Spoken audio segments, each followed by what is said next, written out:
ब्रेकनंतर स्वागत आणि एक सविस्तर बातमी बघूया। शिंदेंच्या शिवसेनेकडून राज्यामध्ये लवकरच ऑपरेशन टायगर राबवलं जाईल अशी जोरदार चर्चा आहे। या चर्चांमध्ये धाराशिवचे पालकमंत्री प्रताप सरनाईकांनी शिवसेना उद्धव बाळासाहेब ठाकरे गटाच्या धाराशिवच्या आमदार आणि खासदारांच्या आगामी राजकीय वाटचालीबाबत संकेत दिल्यामुळे ओमराजे निंबाळकर आणि कैलास पाटील ठाकरेंची साथ सोडणार का या चर्चांना आता उधाण आलंय।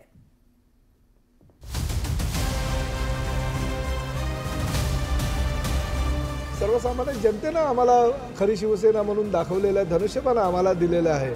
त्यामुळे धाराशिव जिल्ह्यामध्ये सुद्धा जर काही बदल झाला तर तुम्हाला काही असं विशेष वावगं वाटायला नको। आम्ही खमके आहेत, आमच्यावर काय दहाडबी पडत नाही, काहीच नाही। त्यामुळे हाय तिथं आपलं निभराव, आम्ही काय काळजी करू नका। आणि आताचं जे राजकारण चाललंय ती कसं आहे, जिकडं खोबरं तिकडं चांगलं आहे, फक्त नाव जनतेच्या विकासाचं द्यायचं। मला वाटते त्या धाटणीतल्या आम्ही नाहीत। राज्यात ऑपरेशन टायगरची चर्चा रंगलेली असताना धाराशिवमधल्या घडामोडींनी सर्वांचं लक्ष वेधलंय। पालकमंत्री असलेल्या प्रताप सरनाईकांनी धाराशिव दौऱ्यावर असताना ऑपरेशन टायगर बद्दल केलेल्या एका सूचक वक्तव्यामुळे अनेकांच्या भुवया उंचावल्या। ठाकरेंच्या पक्षाचे धाराशिवचे खासदार ओमराजे निंबाळकर आणि आमदार कैलास पाटील महायुतीचेच आहेत असं वक्तव्य सरनाईकांनी केलं आणि चर्चांना सुरुवात झाली। या राज्यातील जनतेने दाखवून दिलेले आहे की खरी शिवसेना कोणाची आहे। बाळासाहेबांचे खरे विचार घेऊन कोण पुढे चाललेले आणि त्या माध्यमातून फक्त 80 जागा लढून 60 जागा निवडून आणण्याची किमया एकनाथ शिंदे साहेबांच्या नेतृत्वाखालील शिवसेनेने केलेली आहे।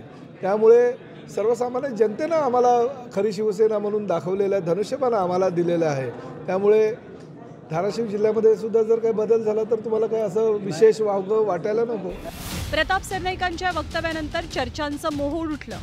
खरं तर ओमराजे असोत की कैलास पाटील दोघेही ठाकरेंचे खंदे समर्थक मानले जातात, पण सोमवारी आनंद दिघेंच्या जयंतीनिमित्त ओमराजेंनी शेअर केलेल्या पोस्टमध्ये उद्धव ठाकरेंचा फोटोच नसल्यानं चर्चांना पेव फुटलं।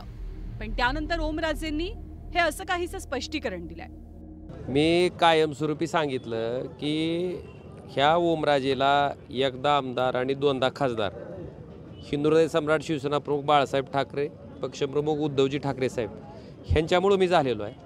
अशा परिस्थितीमध्ये संकटाच्या संघर्षाच्या काळात त्यांना सोडायचं काही कारण नाही। आणि आताचं जे राजकारण चाललंय ती कसं आहे, जिकडं खोबरं तिकडं चांगलं आहे, फक्त नाव जनतेच्या विकासाचं द्यायचं। मला वाटते त्या धाटणीतल्या आम्ही नाहीत। माणूस रिकाम्या हातानंच येतंय आणि रिकाम्या हातानंच जातंय। माणूस मेल्याच्या नंतर काय शिल्लक राहतंय, त्याचं नावच राहतंय। तुम्ही कधी ऐकलं का बॅगा भरून गेलं घेऊन म्हणून, वर जमीन लयमिटी घेतली वर घेऊन गेलं म्हणून? सगळं इथं ठेवायचं आहे। त्यामुळं माणसाचं नाव ही अखंड राहतं आणि ती नाव जपायचं काम आम्ही निश्चित। पालकमंत्री प्रताप सरनाईकांनी केलेल्या वक्तव्याच्या पार्श्वभूमीवर सोमवारी धाराशिवमध्ये एसटी दरवाढी विरोधात उबाठानं केलेलं आंदोलन सुद्धा चांगलं चर्चेत राहिलं। मला काय म्हणायचंय, निष्ठेचं मीटर जर भेटलं तर आणा एकदा, म्हणजे असं माणसाला लावून आपण तपासू तरी। एक लक्षात घ्या, ही निष्ठा ह्याच्यापेक्षा सगळ्यात महत्त्वाचं कुणाचं कसं झालंय, कोण कुठल्या मजबुरीने गेलंय, एखाद्याला प्रेशराईज करायचं, गुन्हे दाखल करायचे, ईडी सीबीआयच्या धाडी टाकायच्या आणि त्याला जायला मजबूर करायचं। ह्या पद्धती बऱ्याचदा अवलंबलेल्या त्यांनी वस्तुस्थिती आहे का, ही वस्तुस्थिती कधीही नाकारली जाणार नाही, ती नाकारली जाऊ शकत नाही। त्याच्यामुळं आम्ही खमके आहेत, आमच्यावर काय दहाडबी पडत नाही, काहीच नाही। त्यामुळे हाय तिथं आपलं निभराव, आम्ही काय काळजी करू नका। शिवसेनेत जेव्हा फूट पडली तेव्हा सुरतवरनं पलायन करत पुन्हा ठाकरेंकडे येणाऱ्या आमदारांपैकी कैलास पाटील एक आहेत। तर ओमराजे निंबाळकरही ठाकरेंचे खंदे निष्ठावंत मानले जातात। पण गेल्या काही दिवसांपासून राज्यात ऑपरेशन टायगरची चर्चा आहे। एकनाथ शिंदेंची शिवसेना पुन्हा एकदा उद्धव ठाकरेंच्या शिवसेनेला भगदाड पाडण्याच्या तयारीत असल्याचं बोललं जातंय आणि त्यामुळेच ओमराजे आणि कैलास पाटलांविषयी सरनाईकांनी केलेल्या सूचक वक्तव्यानंतर धाराशिवमधनंच तर ऑपरेशन टायगरला सुरुवात होणार नाही ना याची राजकीय वर्तुळात चर्चा पाहायला मिळते। Bureau report, news 18 Lokmat.